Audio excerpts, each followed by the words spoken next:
song. I don't know what you would hear. Maybe take the words, so the meaning is the is. If this is you on a bad day, it must have been a hell of a year. You only see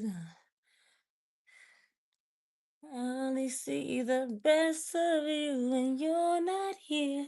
Heaven help me, my prayers ain't enough. It's almost like you want me to give up. I just saw the Michael Jackson movie.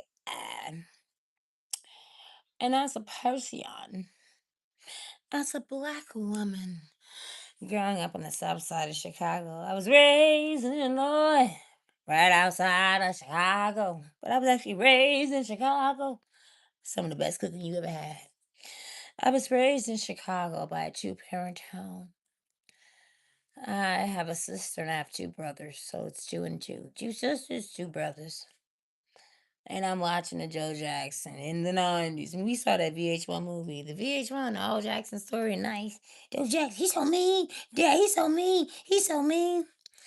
I used to think that of Joe Jackson and Venus and Serena's father. And so I realized that wasn't mean. That was discipline. And that was love.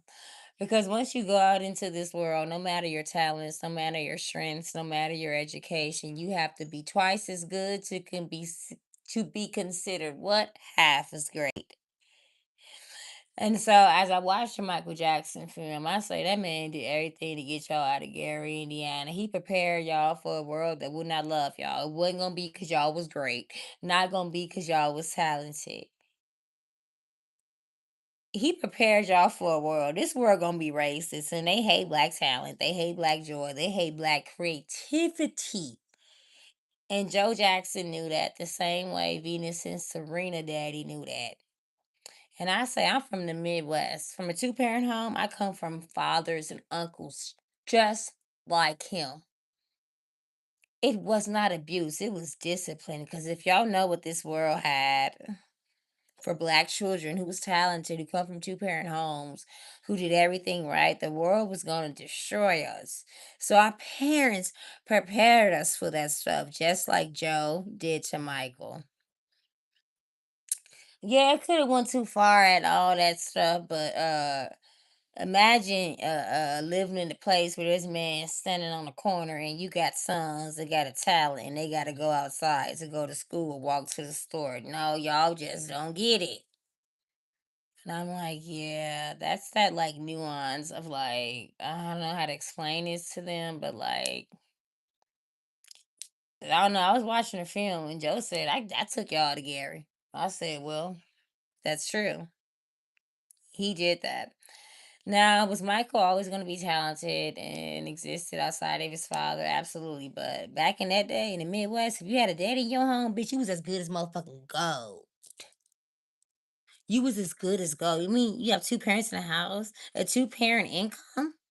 Them dads had one fucking job to raise their sons and get him out the hood without going to jail, without getting shot, without getting anything. So they had to use some things that y'all would say that's abusive. No, baby, that was discipline. Because if they didn't do it to their sons, they punched them in the chest, hit them on the back of their head, the war would have did it for them. So I'll be like, damn, it's so nuanced because Joe, he was like abusive. Like the same way y'all say Venus and Serena daddy was abusive, but baby, they wasn't. They had to teach them kids the fundamentals. If I don't teach you, the world will. And that's fucked up. And that's a nuance that we must study as black people. But we know. But we know. And that's what it is.